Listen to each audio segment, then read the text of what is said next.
നിങ്ങളുടെ favourite shows ഇനി ഒരിക്കലും മിസ്സാവില്ല. ഇപ്പോൾ C5 കാണും നിങ്ങളുടെ ഫേവറേറ്റ് ഷോ തികച്ചും സൗജന്യമായി. അടുത്ത ജന്മത്തില് നമ്മളെ വിട്ടുപോകരുതെന്നൊരു പ്രാർത്ഥനയും കൂടിയുണ്ട്. എല്ലാവരും കൂടി ഒരുമിച്ച് ഈ വീട്ടിൽ ജീവിക്കണം.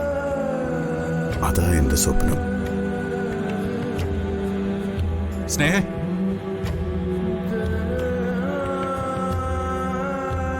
അല്ല, നിനക്ക് രണ്ടുപേർക്കും ഉറക്കമൊന്നുമില്ലേ? സന്ദീപിനെ മുറി കാണുന്നില്ല. നിങ്ങൾ ആരെങ്കിലും കണ്ടായിരുന്നോ? നീ രാവിലെ അവനെ കണ്ടുള്ളൂ. എന്റെ അത്യാവശ്യം എന്ന് പറഞ്ഞ് പുറത്തുപോയി. വന്നില്ലേ ഇതുവരെ? വന്നില്ല, വിളിച്ചിട്ടും കിട്ടുന്നില്ല. പുറത്തു പോയെങ്കിൽ തന്നെ ഇത്രയും നേരമായില്ലേ? വരാനുള്ള സമയം കഴിഞ്ഞല്ലോ. നിങ്ങൾ ആരെങ്കിലും അനഘയെ കണ്ടോ? ബെസ്റ്റ്. അനഘയും കാണുന്നില്ലേ? ഇവിടെ സന്ധ്യപേടിനെ കാണാത്ത കാര്യവും സംസാരിക്കുമായിരുന്നു ഞങ്ങള്.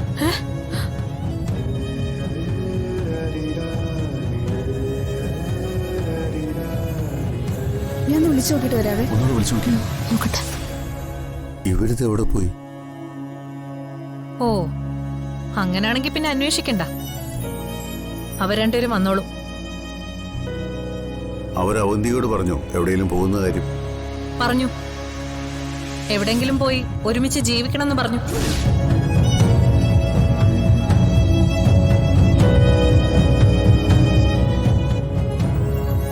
ആർക്കും മനസ്സിലായില്ലേ? സന്ദീപും അനഘയും കൂടി എങ്ങോട്ടോ ഒളിച്ചോടി പോയെന്ന്.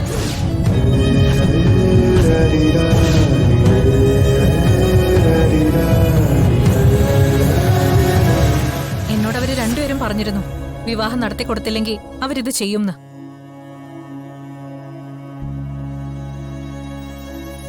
പക്ഷേ അതിത്ര വേഗം നടക്കുന്നു ഞാൻ കരുതിയില്ല.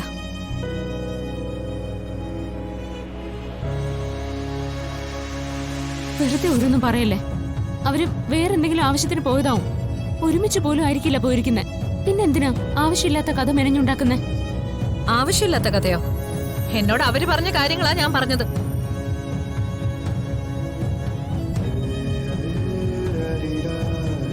അവരുടെ വിവാഹത്തിന് വലിയ എതിർപ്പായിരുന്നല്ലോ എല്ലാവർക്കും.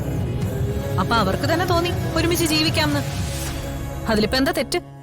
സച്ചി, നീ പോലീസ് സ്റ്റേഷനിൽ വിളിച്ച് വിവരം പറയും. ശരി. എന്തിന്? ഇനി നാട്ടുകാരെയും കൂടെ അറിയിച്ച് നാണം കെടാനോ? വേറെ ആരെങ്കിലും ആയിരുന്നെങ്കിൽ കുഴപ്പമില്ലായിരുന്നു. വിവാഹം ഉറപ്പിച്ച് രണ്ടുപേരാ പോയിരിക്കുന്നെ, അതും അവരുടെ ജീവിതം ജീവിക്കാൻ.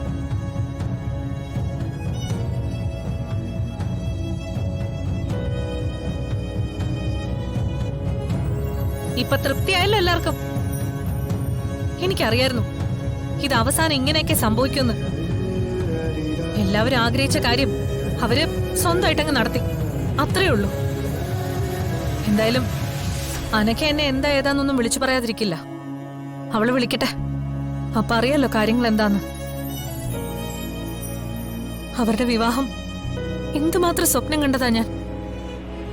എന്നിട്ട് ഈ പിള്ളേരെ ഇങ്ങനൊരു ബുദ്ധിമോശം കാണിച്ചല്ലോ. അല്ലെങ്കിൽ തന്നെ അവരെ എന്തിനാ കുറ്റം പറയുന്നേ? അവര് പലപ്പോഴായി വിവാഹക്കാര്യം പറഞ്ഞിട്ടും ഇവിടെ ആർക്കും ഒരു മൈൻഡും ഇല്ലായിരുന്നല്ലോ. ഇനിയും ഇത് വിശ്വസിക്കാൻ പ്രയാസമുള്ളവർക്ക് ഉടനെ ബോധ്യാവില്ല. ഒരു കാര്യം എനിക്ക് ഉറപ്പാ, സന്ദീപും അനഘയും ഒളിച്ചോടി പോയത് തന്നെയാ.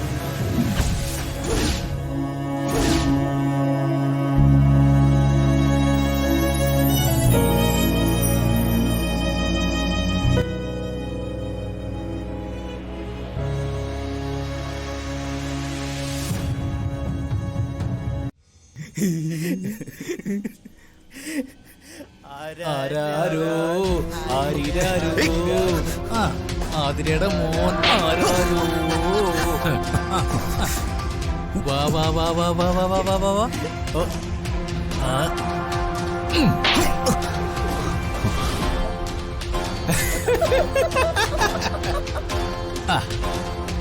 നല്ല മുട്ട പുഴുങ്ങി പോലത്തെ മുഖം, ഉടയാത്ത ശരീരം ഇപ്പൊ ഉടഞ്ഞൊന്നു മാത്രമല്ല, നിലം തൊടാതെ കെട്ടി നിർത്തിയിരിക്ക.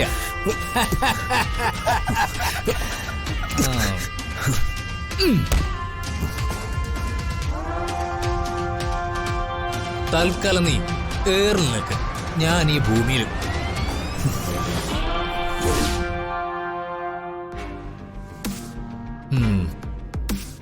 നിന്നെ പോലത്തെ പാൽക്കുപ്പി ചെറുക്കന്മാർക്ക് ഒരു കുഴപ്പമുണ്ട്. ആളും തരവും നോക്കാതെ അങ്ങ് പ്രേമിച്ചു കളയും. ധൈര്യം ഉണ്ടെങ്കിൽ എന്നെ കെട്ടിച്ചോട്ടിട്ട് സംസാരിക്കണം. എന്തിന്?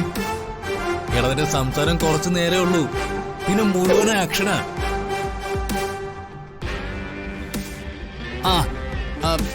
നമ്മളെന്താ പറഞ്ഞു വന്നത്?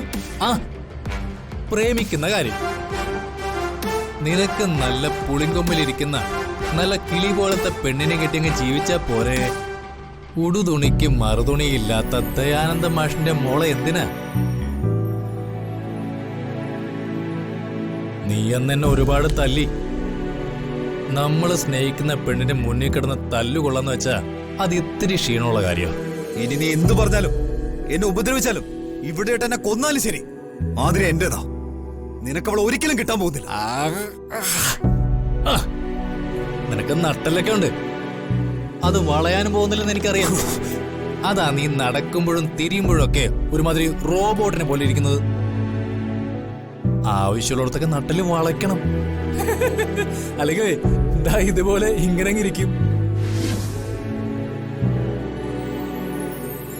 നീ ഇവിടുന്ന് പോകുമ്പോ നീ ജീവനോടെയാണ് തിരികെ പോകുന്നെങ്കിൽ എല്ലാം ഞാൻ നിന്നെ പഠിപ്പിച്ചിട്ടേ വിടൂ. എന്നെ നീ ഇവിടുന്ന് ജീവനോടെ വിട്ടോ അന്ന് നിന്റെ അവസാനം അത് നീ മറക്കണ്ട. ഒരിറ്റ് ജീവൻ എന്നെ ബാക്കി വെച്ചാൽ ഞാൻ നിന്നെ തീർത്തിരിക്കും. ഞാൻ സംസാരിക്കുന്നതിന്റെ ഇടയിൽ കയറി ഇമാതിരി ഡയലോഗ് അടിച്ചിട്ടുണ്ടല്ലോ, തോറെ പിടിച്ച് ഉരക്കി ഞാൻ നിന്റെ ഈ മക്ക് മോന്ത. ആതിരയ്ക്ക് മറ്റേതോ ഒരുത്തനായിട്ട് ബന്ധമുണ്ടെന്ന് അറിഞ്ഞിട്ടും ഞാൻ അവളെ കെട്ടാൻ തയ്യാറായത് കുറച്ച് പുത്തമ്പണം കണ്ടുകൊണ്ട് തന്നെയാ. ആ ഒരുത്തൻ നീയാണെന്ന് അറിഞ്ഞത് അന്ന് എനിക്ക് തല്ല് കിട്ടിയപ്പോഴാ. അന്ന് ഞാൻ ആഗ്രഹിച്ചിരുന്നു ഒരു ദിവസം നിന്നെ ഇതുപോലെ എന്റെ കൈയൊക്കെ കിട്ടണോന്ന്. പക്ഷെ ഇത്ര പെട്ടെന്ന് കിട്ടുന്ന ഞാൻ സ്വപ്നത്തിൽ പോലും കരുതിയില്ല. കിട്ടിയതിന്റെ ഒക്കെ തിരിച്ചു കൊടുക്കല ഇന്ന്. പലിശ അടക്കം തിരിച്ചു വാങ്ങിച്ചോണം.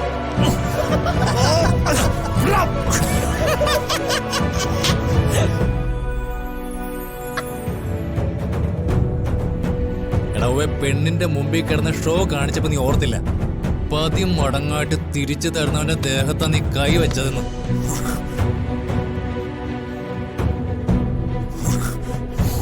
നിനക്കൊരു ധാരണയുണ്ട് ഈ കഥയിലെ വലിയ സെക്കൻഡ് ഹീറോ നീയാണെന്ന്.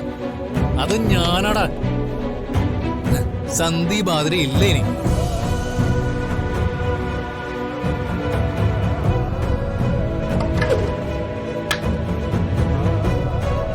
അജയനാതിര അതേ ഉള്ളടാ.